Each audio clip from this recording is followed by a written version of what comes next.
boboni mana muxlislari bu kishini topdik. Mana endi yana bitta boshdan shu ashulasini aytadilar. Qani Hofiz aka boshlansa.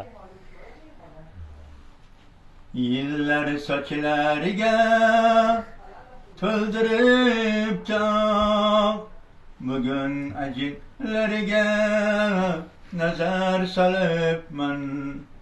Bolamning bo'yiga termulib eyvoh, onam qarigani sezmay qolibman. Qachon men onamning qadriga yetdim, bevafo do'st yarga jon fido qildim. Bugun ichimdan ezilib ketdim, onam o'tganini sezmay qolibman.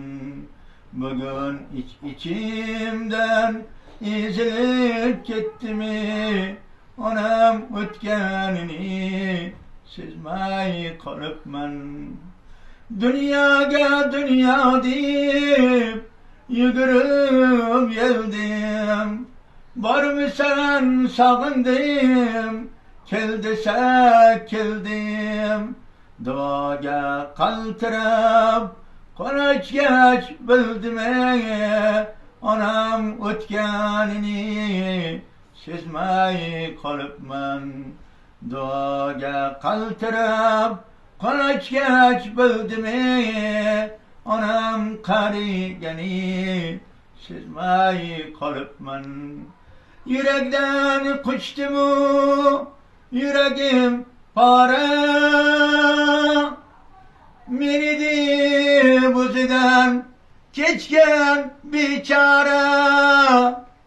O'zim bilan o'zim bo'ldim ovora, o'zim bilan o'zim bo'ldim ovora.